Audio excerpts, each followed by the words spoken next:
Siéntanse gozosos de estar en la una y única iglesia que fundó Cristo, que es su esposa, su cuerpo, la ama, la alimenta y la cuida.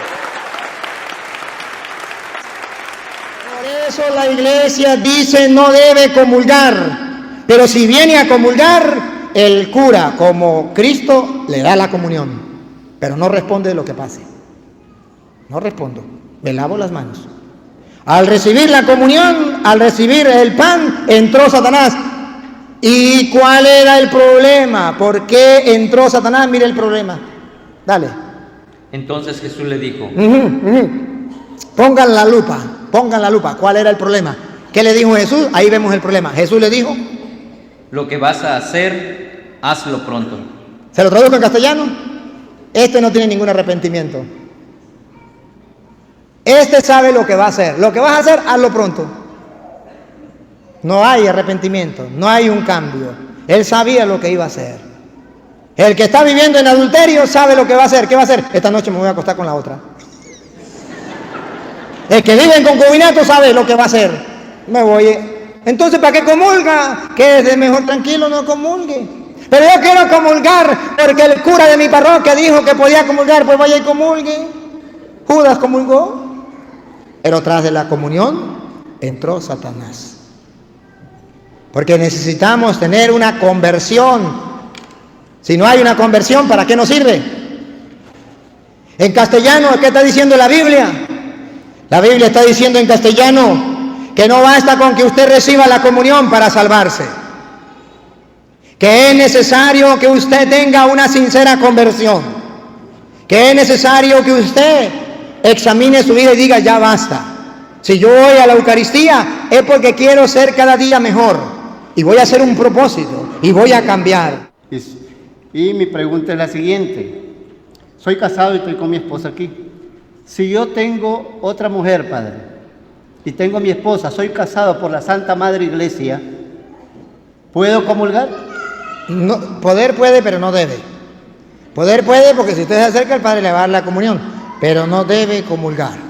Sí, contestada la respuesta. Y no debe comulgar, porque para comulgar usted debe tener el propósito de cambiar. Usted va a comulgar porque usted está arrepentido, quiere que Cristo habite en tu corazón, va a dejar su vida de pecado para revivir al hombre nuevo, a Cristo en su vida. Pero si usted va a seguir en el adulterio, mejor no lo reciba. ¿Por qué? ¿Porque la iglesia le quiere amargar la vida a los que viven en adulterio? No. Porque la iglesia los aísla, los excluye y le tiene rabia a los que cometen adulterio o a los que viven arrejuntados. No. Porque la iglesia es una madre. Y la madre, cuando ve que el niño pequeñito va a meterle el dedo a la vela que está encendida, él va con mucha emoción a meterle el dedo a la vela, la mamá le da por la manito y le dice: no. Y él dice: no. Y él no sabe por qué la mamá le dice que no. Hoy el mundo entero ha de saber por qué nuestra madre, la Madre Iglesia Católica, nos dice que una persona que no está dispuesta a cambiar, está viviendo rejuntado, no está dispuesta a casarse ni a separarse, sigue en el pecado. Búsqueme San Juan capítulo 13, versículo 26, y lo lee si quiere desde el 25. Entonces ustedes verán que no es por maldad, como los católicos ignorantes piensan que es porque la iglesia los excluye. No, incluso usted está viviendo en adulterio o en concubinato, usted puede ir a comulgar, usted va a comulgar, el cura le da la comunión. Pero la iglesia dice que no debe comulgar, la iglesia dice que no debe comulgar y usted puede ser desobediente. Y la iglesia le dice: ¿usted es desobediente? Pues bueno, yo le doy la comunión, yo no voy a pelear por eso. Pero hoy deben saber por qué la iglesia dice no debe comulgar. Pero si usted va, se la da. Escuchen. Juan 13, 25, a ver qué dice el 25, si no el 24. El discípulo se inclinó sobre el pecho de Jesús. ¿Se acuerda que le digo, uno de ustedes me va a entregar? Y entonces Pedro le hizo a Juan señas, pregúntele quién es. Juan se le recuesta al pecho y le dice, ¿quién es? Jesús le contestó, voy a remojar un poco de pan. Voy a mojar un poco de pan. Al que se lo dé. Al que se lo dé, la iglesia no le niega la comunión a nadie. Si usted quiere, pase a comulgar. El cura nunca le va a decir, no se la doy. Está prohibido negarle la comunión. Al que se la dé, ese es. ese es. Pongan cuidado lo que viene. Mojó un poco de pan en la salsa y se lo pasó a Judas. Ahora listo con la cámara, a ver qué pasó cuando comulgó. Cuando Judas tomó el pan, Satanás entró en él. Pácata. Por eso la iglesia dice no debe comulgar. Pero si viene a comulgar, el cura como Cristo le da la comunión. Pero no responde de lo que pase.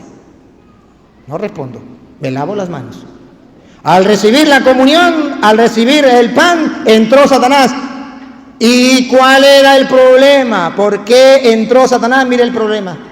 Dale. Entonces Jesús le dijo. Pongan la lupa. ¿Cuál era el problema? ¿Qué le dijo Jesús? Ahí vemos el problema. Jesús le dijo. Lo que vas a hacer, hazlo pronto. ¿Se lo traduzco en castellano? Este no tiene ningún arrepentimiento. Este sabe lo que va a hacer. Lo que vas a hacer, hazlo pronto. No hay arrepentimiento, no hay un cambio. Él sabía lo que iba a hacer. El que está viviendo en adulterio sabe lo que va a hacer. ¿Qué va a hacer? Esta noche me voy a acostar con la otra. El que vive en concubinato sabe lo que va a hacer. Me voy. Entonces, ¿para qué comulga? Que es mejor tranquilo, no comulgue. Pero yo quiero comulgar porque el cura de mi parroquia dijo que podía comulgar, pues vaya y comulgue. Judas comulgó. Pero tras de la comunión entró Satanás. Porque necesitamos tener una conversión. Si no hay una conversión, ¿para qué nos sirve? En castellano, ¿qué está diciendo la Biblia? La Biblia está diciendo en castellano que no basta con que usted reciba la comunión para salvarse. Que es necesario que usted tenga una sincera conversión. Que es necesario que usted examine su vida y diga, ya basta. Si yo voy a la Eucaristía es porque quiero ser cada día mejor. Y voy a hacer un propósito y voy a cambiar. Si no, ¿para qué me sirve la comunión? Por eso, ustedes verán que hay gente que le dice, a veces el esposo o el hijo le dice a la mamá, mamá, y ustedes la pasan en la misa y llega peleando. El marido le dice, se fue, va a la misa y llegó como una tigra, como una fiera, ¿para qué va a misa? Hay razón, ciertamente que sí. Porque si vamos a comulgar, es para que Cristo viva en mí. Ya no vivo yo, es Cristo quien vive en mí. Entonces, cuando yo llegue a la casa, ¿qué es lo que van a ver? A Cristo en mí. Eso es. Pero si yo no soy consciente y no tengo una conversión, cuando yo llegue a la casa, ¿qué va a ver mi esposo, mi esposa o mis hijos? ¿A Cristo? No, al que se comió Judas. No. Otra pregunta, pues. Padre, si mi hijo o mi hija están arrimados o solo juntos y no están casados, ellos si comen el cuerpo y la sangre de Cristo, sabiendo que es pecado y no se han ido a confesar, porque para uno... Están viviendo rejuntados. Exactamente, está en pecado. Sí, para comulgar tiene que irse a confesar. Dale. ¿Debe hacerlo o no hacerlo? La misma respuesta que le estoy dando ahorita. A ver, ni aquellos que viven en adulterio, ni los que viven arrejuntados, o si usted le tiene odio a una persona, no le habla, tampoco puede comulgar. Tampoco debe comulgar. Si usted es homosexual y tiene una pareja, no está decidido a cambiar, no debe comulgar. Si usted es lesbiana y tiene una pareja y no quiere cambiar, no debe comulgar. Pero yo recibo la comunión, pues recíbela. Jesús se la dio a Judas. Pero debe saber lo que le va a pasar en su vida. Que usted es un asesino y no quiere cambiar. Usted es un ladrón y no quiere cambiar. en castellano, toda aquella persona que tenga un pecado y no haga nada por cambiar, y no haga el esfuerzo por cambiar, no debe comulgar. Ahora, si está luchando, sí, hago el propósito, además me confesé, o me voy a confesar, voy a cambiar, hago el propósito, ¿se casa conmigo o nos separamos? Ahí sí puedo comulgar. A lo mejor nos separamos y a lo mejor por allá en el camino de la vida volvió a fallar, pues me vuelvo a levantar. Pero la cuestión es que la persona tenga en la mente lo de Judas. Jesús le dijo, vaya, lo que va a hacer, hazlo pronto. Hola Padre, buenas noches. Mi nombre es Urizada y Silva. ¿Qué consejo nos da? Porque el día de hoy la enseñanza fue el que come mi carne y bebe mi sangre. Y muchas veces yo he visto que sí hay vino, pero la gente solo come la hostia. Hay muchas veces que por emergencia no se da el vino, pero cuando hay vino, yo veo que solamente toman el pan y se retiran y no. Muy bien, ya entendí su pregunta. Este es el ataque que nos hacen los protestantes. Esa pregunta que usted hace, esa es el ataque que nos hacen los protestantes a diario a nosotros en la calle. ¿Y sabe por qué? Porque antes fueron católicos y nunca estudiaron la doctrina de la Iglesia Católica. Se salieron y entonces dice, el cura come el cuerpo y la sangre de Cristo. Y los laicos se comen el puro cuerpo y la sangre nada. Y dice el católico, oh sí, ciertamente. Entonces una vez una monja me dijo, le dije, el cuerpo de Cristo. Me dijo, no, si no me da la sangre no le recibo nada. A mí me da el cuerpo y la sangre, y si no, no le recibo nada. Yo dije, ¿dónde estudiaría teología esta monjita? Se lo voy a explicar de la forma más sencilla, niña. En la Eucaristía celebramos el misterio pascual de Cristo, que consiste pasión, muerte y resurrección. Pasión, muerte y resurrección. Al punto que cuando usted y yo comulgamos, ya hemos vivido lo que es pasión, muerte y resurrección. Y si es pasión, muerte y resurrección, Apocalipsis 5:6 lo expresa de esta manera como lo va a escuchar. Y usted va entonces a captar la idea. Apocalipsis 5:6 nos presenta un Cristo que ha pasado por la pasión, por la muerte y por la resurrección, que es el mismo Cristo que usted y yo vamos a comulgar. Antes de leerlo le pregunto, cuando vamos a comulgar, ¿recibimos a un Cristo muerto o a un Cristo vivo? Un Cristo vivo, ya pasó por la pasión, muerte y resurrección, está vivo. ¿Cómo lo dibuja Apocalipsis 5:6? Paren la oreja. Entonces vi esto. Vi esto. Pongan la lupa. ¿Qué vio? Entre el trono con sus 4 seres vivientes y los 24 ancianos, un cordero estaba de pie. ¿Cómo vio? ¿Qué fue lo que vio? Un cordero. ¿Cómo estaba el cordero? De pie. Significa muerto o vivo. Pero pongan cuidado lo que viene. A pesar de haber sido sacrificado. Un cordero que está vivo a pesar de haber sido sacrificado. Cuando usted y yo comulgamos el Cordero de Dios que quita el pecado del mundo, que a pesar de haber sido sacrificado, está vivo en medio de nosotros. Por tanto, si Él está vivo, pregunto, ¿qué tal que usted le sacáramos toda su sangre? La colocamos aquí, en un perol, en un tobo, en una olla, yo no sé cómo la llaman ustedes, y le dejamos la pura carne aquí y la sangre allá. ¿Usted estaría viva o estaría muerta? Muerta, muerta, muerta. Totalmente muerta. Si usted en la misa dice, voy a recibir el cuerpo de Cristo en el pan, y luego dice, y no me voy a ir con el puro cuerpo, yo también voy a beber la sangre. Me paso a donde está el cáliz porque voy a beber la sangre. Entonces usted está recibiendo un Cristo muerto, no resucitado. Nosotros en la iglesia recibimos un Cristo vivo, resucitado.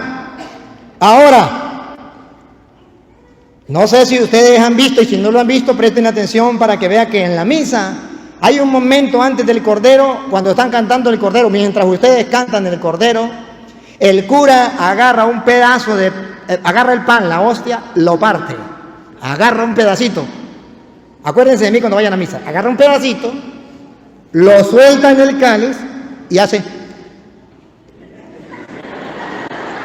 ¿Quieren saber qué dice el cura ahí? El cura dice ahí, agarrando el pedacito, el cuerpo, y lo suelta, el cuerpo y la sangre de Cristo unidos en este cáliz, unidos, subrayen la palabra unidos, los está uniendo, porque antes un Cristo muerto, la carne por un lado, la sangre por otro lado. El cuerpo y la sangre de Cristo unidos en este cáliz sea para nosotros alimento de vida eterna. Eso lo dice el cura en secreto. Entonces está uniendo el cuerpo y la sangre de Cristo. Apocalipsis dice, a pesar de haber sido degollado, el Cordero está vivo. Por eso presten atención que la Santa Madre Iglesia Católica enseña, muy bien lo enseña, dice, podemos comulgar bajo las dos especies, o podemos comulgar bajo la especie del pan solamente, o bajo la especie del vino solamente, porque Cristo, el Cordero de Dios, a pesar de haber sido muerto, sacrificado, está vivo en el pan. El cuerpo y la sangre de Cristo están en el pan. Está vivo en el vino. El cuerpo y la sangre de Cristo está en el vino. Y usted puede comulgar solamente con la especie del pan, o solo con la especie de vino, o también puede comulgar bajo las dos especies. Si el Padre está repartiendo la hostia, se acaba el pan consagrado, puede agarrar el vino y decirle el cuerpo y la sangre de Cristo. Es un error teológico. Es un error teológico cuando los ministros extraordinarios llega el Padre y dice el cuerpo de Cristo, y viene el ministro extraordinario y está el cáliz, aquí le dice la sangre de Cristo. No, el cuerpo y la sangre de Cristo está en el pan y en el vino, lo está recibiendo bajo las dos especies. O simplemente puede decirle el cuerpo y la sangre de Cristo, o el cuerpo de Cristo, ¿sí? El cuerpo y la sangre de Cristo, el cuerpo y la sangre de Cristo está aquí y está acá. O aunque no le dijera nada, usted sabe que ahí está el cuerpo y la sangre, y el cuerpo y la sangre, que usted puede comulgar bajo una especie o bajo las dos. No hay ningún problema, no hay ningún problema.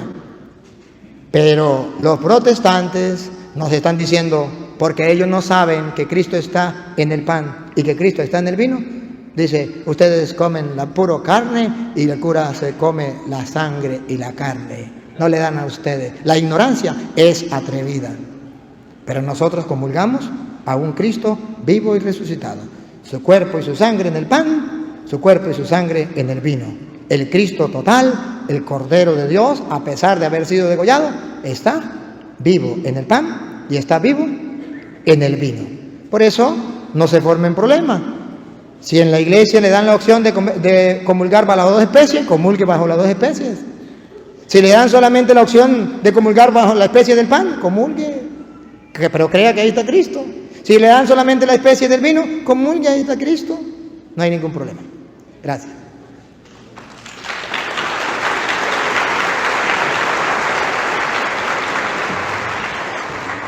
Buenas noches, yo soy Atanasio González López, vengo de Valle de Bravo, Estado de México, por allá pertenezco.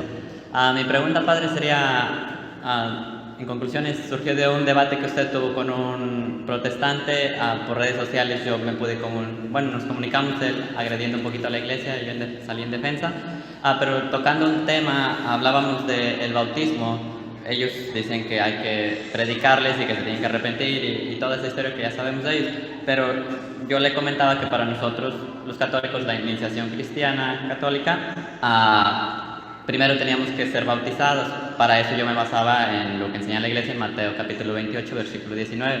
Pero él me leyó poquito antes, dice así el texto: vayan pues, hagan que todos los pueblos sean mis discípulos. Y él se agarró de mis discípulos para decir, antes de ser bautizado tiene que ser discípulo. Un bebé no puede ser bautizado. Me gustaría, él incluso nos está escuchando ahorita en vivo, estoy consciente de eso. ¿Y qué le dijo ese que está escuchándonos en vivo? ¿Qué le dijo? ¿Qué significa ser discípulo? Primero, mire cómo la doctrina cambia. Los protestantes dicen, Jesús dijo, vayan y hagan que todos los pueblos sean mis discípulos. Entonces primero tienen que hacer discípulos y después tienen que bautizarlo. La Iglesia Católica dice, no, mentiras. Jesús dice, vayan y hagan que todos los pueblos sean mis discípulos. ¿Cómo? Bautizándolos. Y luego enseña. La doctrina es distinta. Vamos a ver quién tiene la verdad. Pongan la lupa. Léanme el texto. Primero voy a ser protestante. Voy a ser protestante primero.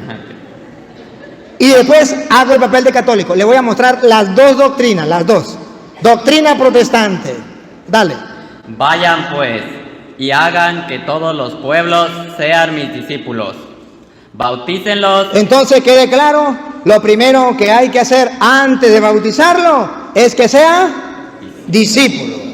Y dicen los protestantes, no lo dice la Biblia no lo dice, lo dicen los protestantes. Y dice, ¿y cómo se hace discípulo? Pues enseñándole, y para que crean. Entonces un niño, ¿cómo se le va a enseñar si un niño no tiene uso de razón? Y no tiene, pero eso no lo dice la Biblia. Pero se supone, porque si no, ¿cómo va a ser discípulo?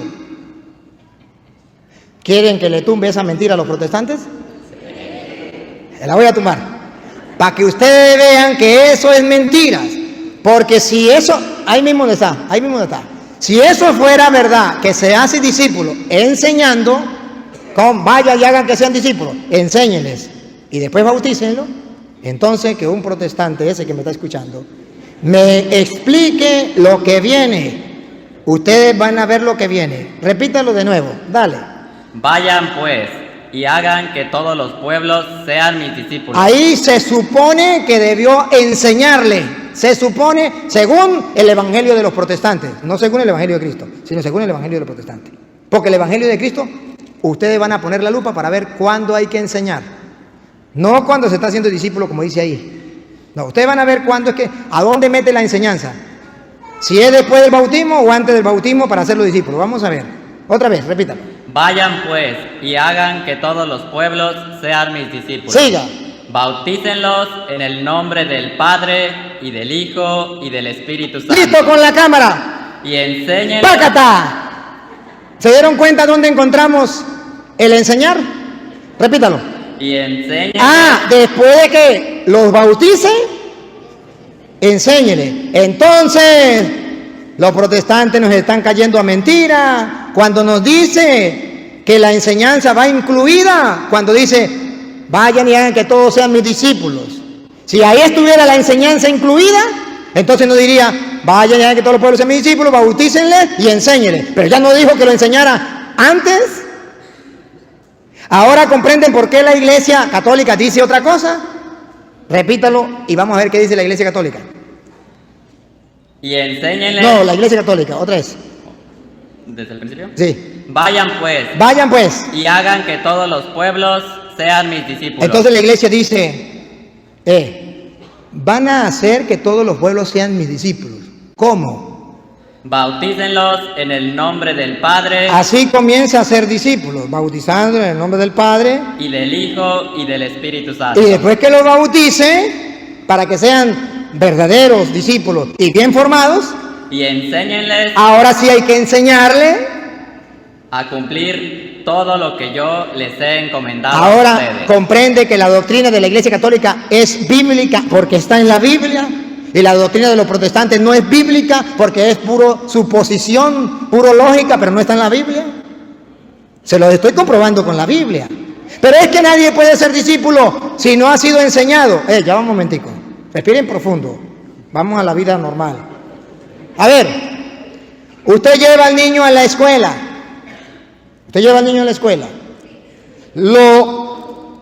A partir de cuando ese niño comienza a ser discípulo o alumno, como usted quiera, de esa escuela. Cuando haya terminado todas las enseñanzas, todos los estudios y ya sea doctor, no. ¿Cuándo comienza a ser alumno o discípulo de esa escuela?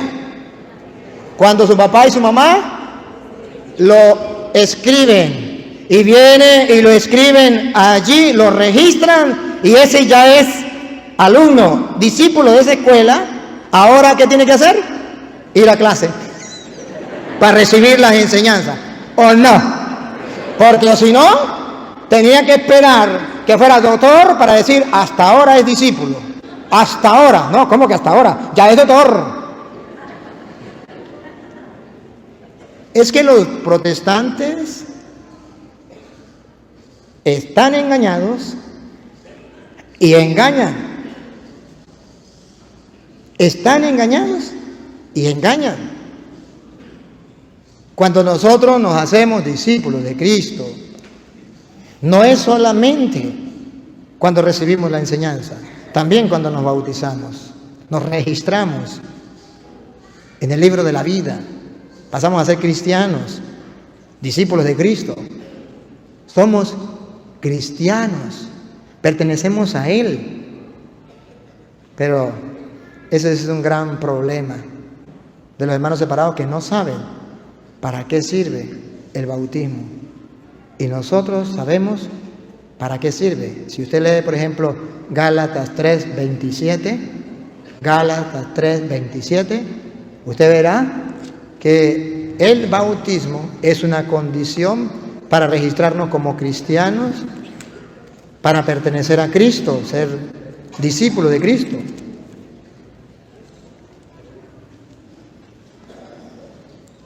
Todos se han revestido de Cristo. Todos se han revestido de Cristo. Pues todos fueron entregados a Cristo por el bautismo. Por el bautismo ya nos entregamos a Cristo, ya somos discípulos de Cristo. Entregados a Cristo totalmente. Por el bautismo. Entonces los hermanos separados simplemente la ignorancia es atrevida. Y dicen cosas que no están en la Biblia. Porque ellos no me pueden comprobar, como yo les estoy comprobando, con capítulos y versículos, lo que está en la Biblia. Otra preguntita, pues. Padre, nada más para terminar, si le pudiera decir usted de antemano, él fue un día a misa y tiene una hostia consagrada y se la llevó y la tiene en un libro botada en su casa. Si quisiera darle un consejo a ese muchacho que lo está escuchando, se lo agradecería, Padre. Gracias. ¿Escucharon? ¿Escucharon? Tiene una hostia consagrada en su casa y la tiene guardada en un libro y juega con ella. ¿Sí? Yo respeto a las personas que reciben la comunión en la mano,